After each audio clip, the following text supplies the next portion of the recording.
Hello everyone, my name's Vicki and I'm your storyteller for today. And today's chapter is called The Dancing Santa. And it's a story that I wrote. I hope you like it. Santa was worried. He'd been running Christmas perfectly for years, but this year everything felt out of sorts. All through the months preparing for Christmas, things had just started to go wrong. The elves started squabbling over which children should be on the naughty or nice list. Toys were getting harder and harder to make because of all the electric-y bits inside them. Rudolph and the other reindeer were coming down with colds, and Mrs. Christmas had no time to help, as she was busy preparing for the rest of the Christmas family to join them on the big day. He felt old, overwhelmed, and so tired. Would he manage to make Christmas perfect for all the children again this year? He remembered when he was younger and used to dance and spring around the rooftops as he delivered the presents, laughing as his reindeer took him from town to town, and thinking of how excited the children would be when they opened their presents. What had happened to the joy of Christmas? And how could he get it back? His thoughts were diverted by the sound of Mrs. Christmas looking through her to-do list. She sighed. So much still to do, and they're all arriving in 2 days' time. How am I going to manage? I haven't iced the cake yet, or put up the Christmas tree. And their rooms need spring cleaning again before they get here. She collapsed in a chair and looked thoroughly sad and overwhelmed. Santa felt even worse. Mrs. Christmas was usually so happy and was the one who kept his spirits up. Feeling anxious and alone, he decided to go outside to clear his head. Perhaps that would wake him up and give him more energy. At this time of year it wasn't light for very long in Lapland, but the stars and the moon shone brightly, lighting his way. The air felt crisp and clear, and he could hear the soft crunch of his feet in the snow as he ambled aimlessly into the night. His boots and shoulders felt so very heavy as his gaze fell to the ground and he thought of all the worries he would have on his return, all the problems he would have to sort out. Everyone was relying on him. The elves, the reindeer, the children. It was a huge responsibility. He only realized he had wandered into a small nearby forest when he began to hear some joyful, twinkly, Christmassy music and saw strings of lights decorating the trees in a clearing. In the centre of this large open space, beautiful unicorns were dancing and kicking up their heels to the music, and there was a sound of light, tinkly laughter coming from their backs, where what looked like large silver butterflies bobbed up and down. The surrounding lights, reflected by the stars and the unicorns' bright white coats, made the clearing look warm, magical, and fun. Suddenly the dancing stopped as the unicorns noticed Santa on the edge of the clearing. He stood still so that they wouldn't be scared, but they looked happy to see him. One of them began to walk gently towards him, her graceful hooves muffled by the soft snow. As the unicorn got nearer, Santa could see how the light picked up the pearly sheen on the unicorn's horn and the glittery sparkles in her mane, and he could almost sense the silkiness of her coat. Finally, as she stopped just a few paces away from him and snorted, he felt the warmth from her breath and heard a tiny voice that seemed to be coming from her back. "Welcome, Santa, to our party," said the voice, which, as the unicorn turned around, he could now clearly see came from a most beautiful Christmas fairy. How light she looked, her arms outstretched, wand with a star at the end held in one hand, balancing with her pointed toes and fluttering her diaphanous wings. "I'm Cyrilla. How lovely to see you. We would have invited you before to the dance, but we thought you'd be too busy to join us, so close to Christmas." The fairy folded her wings, fluffed her ballerina skirt, and began making beautiful twirling movements on the unicorn's back. "Do come and join us for a dance."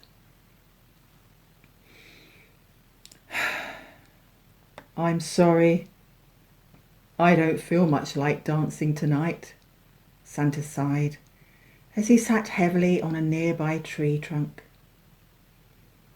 "Actually, I haven't felt like dancing for a long time. So much to do, so many people to take care of and make happy." The fairy stopped her twirling, dropped her arms, and looked concerned. Her wings drooped as she sat down thoughtfully on the unicorn's back. "Santa, I had no idea you could feel like this," she said gently. "You always seem so jolly. How can I help?" The unicorn whinnied and put her head on his shoulder to show her support. "Oh, I wish you could," Santa groaned, looking down at his feet. "But no one can take this heaviness away from me. I'm just getting too old and tired for this job." Cyrilla looked carefully at Santa, noticing his dejected manner, curved shoulders, and bent over back, and a tear came to her eye. She wondered what she could do. If Santa got too tired and old for Christmas, how would the world manage? Then out of the corner of her eye, she saw something. Something that no human would be able to see. "Of course!" she cried as she clapped her hands in delight. "Come with me!" And she tugged at Santa's arm as the unicorn nudged him up from his seat and towards a string of lights on an overhanging tree. "What do you think of these lights?" Cyrilla asked. Santa looked at them in wonder, noticing how they danced and jigged with the music and seemed to sparkle all by themselves. "They are so beautiful," Santa gasped. "But how do you light them up here in the forest, away from electricity?" Cyrilla unplugged the one end of a string of lights from the bark and put it into Santa's hand, leaving the other end in the tree. "Well, these are magic lights, and normally we just plug each end into a tree trunk. The trees are full of energy which they get from their roots in the earth and their leaves in the sun, and the string of lights create a kind of circuit between the two trees, carrying energy from one to the other and back. The power lights up the bulbs, and there's always more power because the trees renew their energy all the time." Santa looked with a new wonder at the many strings of lights draped among the trees, and then down at the string he was holding. Something was wrong with this string. Most of the lights were dim and flickering, and some had even gone out completely.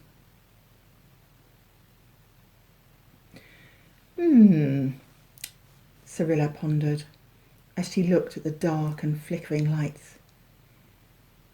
You don't have much energy to help power the lights. Looks like we have some work to do. Do you see those lights at the end of the string that have gone out? These represent difficult times in your life that you may have forgotten because it was such a long time ago. Let's go back there for a short while. She waved her wand, and in a whoosh, Santa felt a part of himself shrinking and then floating above his body as he and Cyrilla hovered over and along what was now a giant string of lights. Soon, as they neared the very first dark light at the beginning of the string, Santa noticed something curious. Inside the bulb, he saw a tiny boy standing in a cot in a dark room, crying. They drew closer to the bulb, and now he could see a dim light shining in through the window from a street lamp outside. Loud sounds came from downstairs, people laughing and shouting, almost drowning out the cries of the baby boy. Cyrilla looked sad. No one heard you cry for a long time that night. You must have felt lonely and scared, and as if you didn't deserve love. It wasn't their fault, but you've carried a bit of that feeling with you ever since. She brightened up. Let's see what we can do to help. She waved her magic wand at the scene, and yellow stars flew into the bulb, where all at once the door to the room burst open. Light flooded in as two grown-ups came rushing to pick up and comfort the baby boy. As the boy felt their love and comfort, the light from his heart began to glow until the whole bulb was filled with his happiness. Santa himself began to feel a little lighter inside, just from watching the scene below him. He felt his own heart warming. Ah, good. Let's move on, smiled Cyrilla. As they floated away from the happy scene, Santa noticed that the neighbouring light bulb began to flicker with a little light, brightening some of the blackness that had been there before. They came closer, and inside the bulb they saw a small schoolboy playing a ball game with friends. Everyone was playing and laughing happily. Suddenly, the ball flew over the boy's head and out of the field. Some of the children became angry and walked off, leaving him alone with the others, who were laughing and cheering among themselves, congratulating one another. The schoolboy looked puzzled rather than upset. His shoulders hunched a little, looking down at the ground and turning to leave. Clearly, he had been the cause of his team losing. The ball was too high and too fast for you to reach, but your team still blamed you, whispered Cyrilla. But because we fixed the first light bulb with the lonely baby, you don't feel as bad as you did when this originally happened.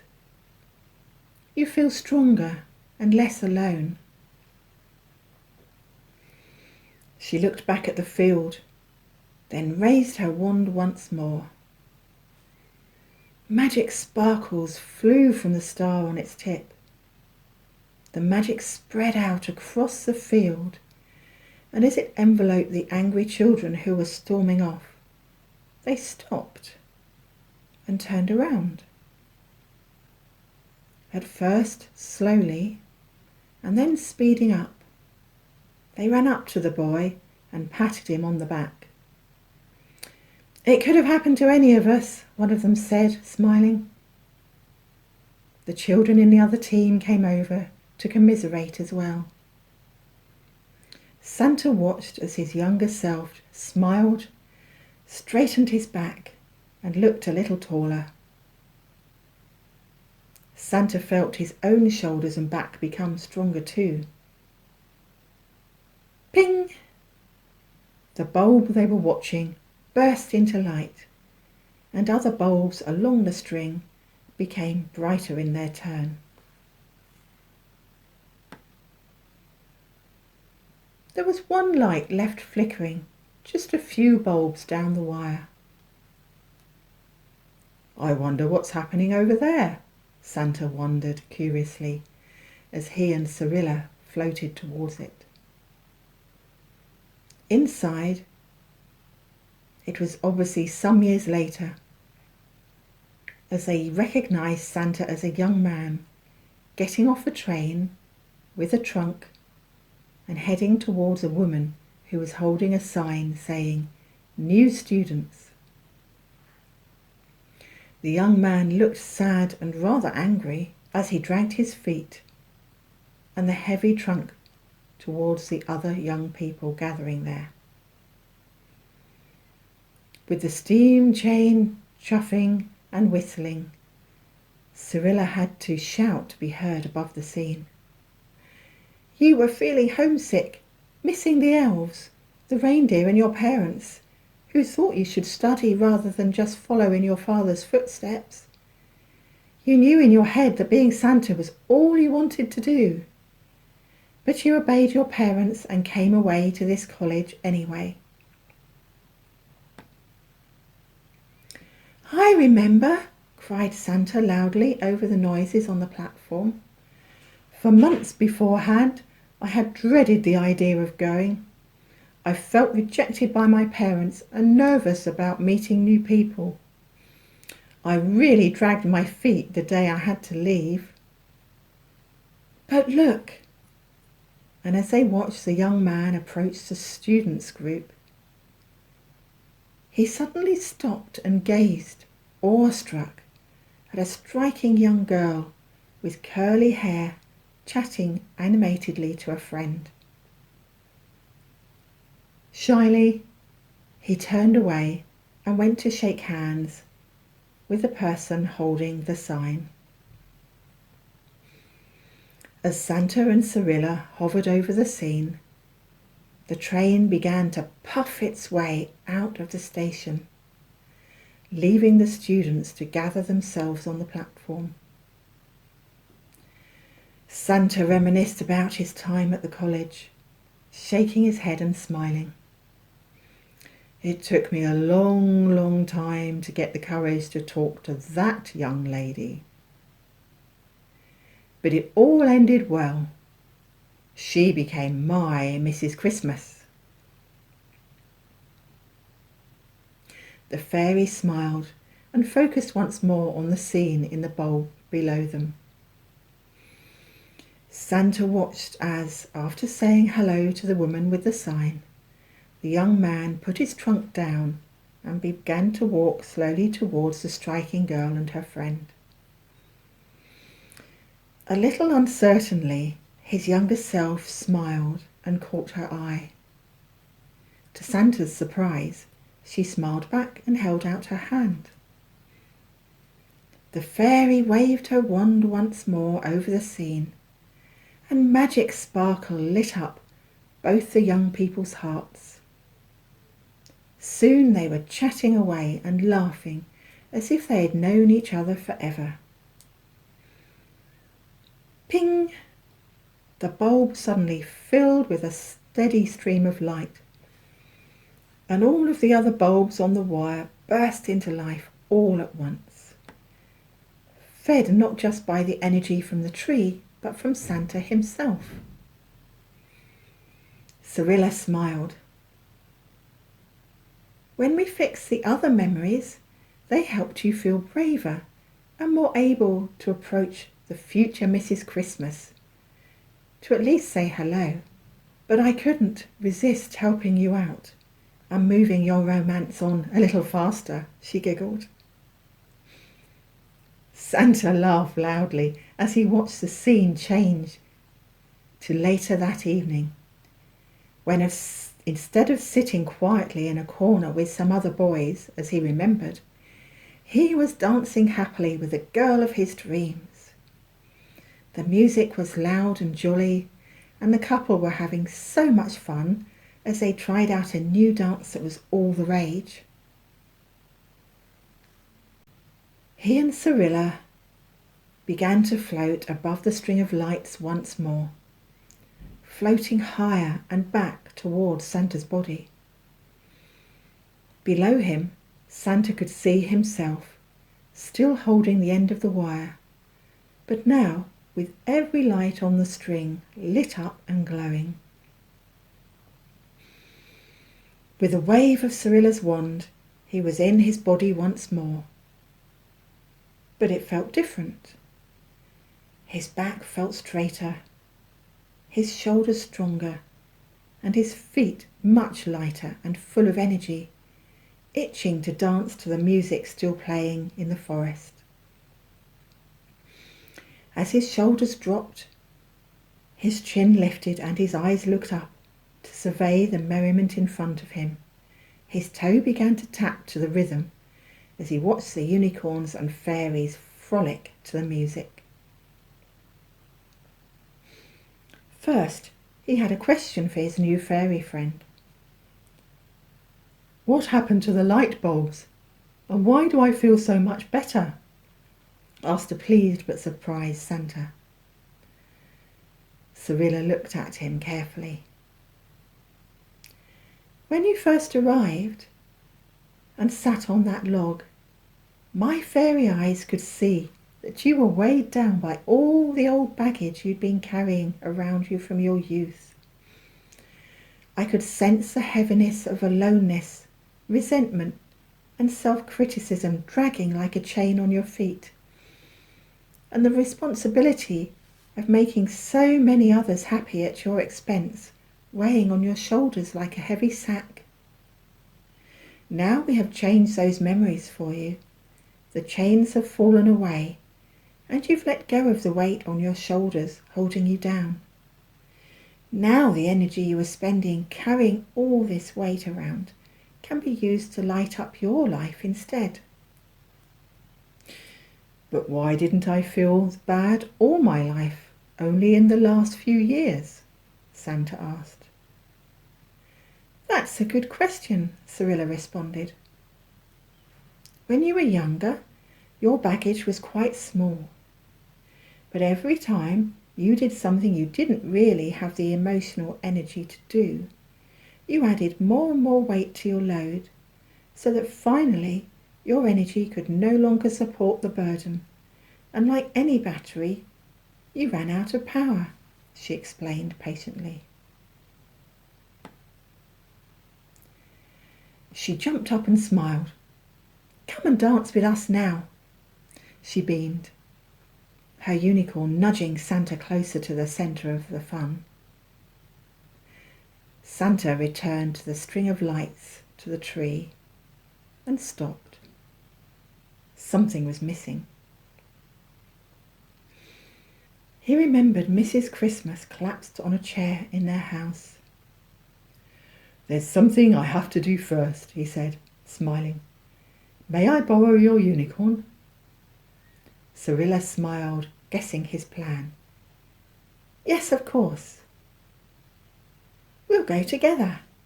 And in a short time, Santa, Cyrilla, and the unicorn arrived back at Santa's house. Through the window, they could see Mrs. Christmas despondently folding some laundry in the firelight. "Poor Mrs. Christmas," Cyrilla mused. "This is a magical time of joy and gratitude, and yet she looks so tired and sad." She tapped the window with her wand, and as it sprang open, she flew in. Mrs. Christmas stood up in surprise, but smiled when she saw the fairy, Santa, and the unicorn all together. "What's making you feel so sad and tired?" asked the fairy gently of Mrs. Christmas, once she had got over her surprise and Santa had made everyone a cup of tea. Mrs. Christmas sat down heavily and looked around her, surprised, as if waking from a dream. "I'm not really sure," she said. "I suppose it's just that when I think of Christmas now, it just feels like work, work, work. So many people to take care of and make sure they're happy. So much to do. I love having the family together and seeing the joy on the grandchildren's faces, but it's a big responsibility, especially on a special occasion like this. And then I also think about Santa and his big responsibilities. Can he make the children of the world happy again? It's been a tough year for many." Cyrilla put her fairy fingers gently on Mrs. Christmas's shoulder and nodded in understanding. "You and Santa are such giving people. You want the whole world to be a happy place and forget all about yourselves. You don't think you deserve to be happy unless everyone else is. Am I right?" Santa and Mrs. Christmas looked at each other. "Well, yes," said one, and "Of course," said the other. Santa stood up tall as he planted a foot firmly on the ground and stated, "It's our job to make everybody happy." Cyrilla looked from one to the other with a kindly expression on her face.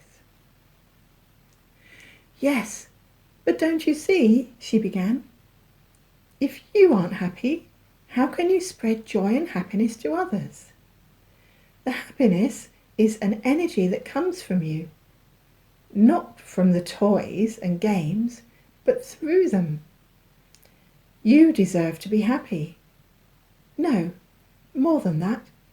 It's your duty to be happy so that you can help bring happiness to the rest of the world again. So, what makes you happy, Mrs. Christmas?" "Gosh, I don't know," said Mrs. Christmas. Her mind was blank. She was so used to thinking of other people, she'd forgotten what she liked. "You used to love dancing with me," said Santa, "and joining me on the sleigh before the children were born." Mrs. Christmas's eyes lit up and she clapped her hands. "Yes, of course. It was so much fun, learning new dances and kicking our heels up. And at Christmas, I loved travelling around the world with Santa and the reindeer. But then our lovely children were born, and I had my responsibilities here." Her voice trailed off. "I guess we forgot how to have fun after they left." "Well, that's stopping right now," Santa said firmly. "I'll help you with preparing for the family, and on Christmas Eve we'll go around the world together. Our children are grown up now and quite capable of looking after themselves and their children." "I'll help you," beamed Cyrilla, happy to be able to support them both. And so, Christmas Eve, picture Santa and Mrs. Christmas travelling in their sleigh together, reindeer leading them over the rooftops and snorting as they land in each town. Perhaps, instead of just delivering presents in the middle of the night, Santa and Mrs. Christmas will join with the townsfolk for a little dance, learning the local dances and having fun in the crowd. Perhaps their youngest grown-up daughter will help to deliver the presents so there's more time to party. And maybe Cyrilla, the fairy, will come along and teach the townsfolk how to love and dance with unicorns, so the unicorns can come out of hiding and the people can enjoy their company once more. Maybe instead of a plasticky, electricy toy, Santa and Mrs. Christmas will leave each child a jar with just a little bit of their happiness to start them off, and something special that each child can use to keep their own happy memories, so that no child will ever forget to be happy like Santa and Mrs. Christmas did for a while. Don't worry, Santa and Mrs. Christmas will never run out of happiness to share, as long as they remember to dance and play, spend time outdoors, allow others to help, and heal the old memories that used to weigh them down. What memories will you put in your happiness jar?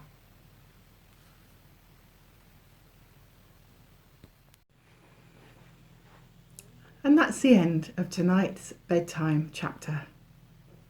I hope you enjoyed the story. Night night, sleep tight, and see you soon for another bedtime chapter.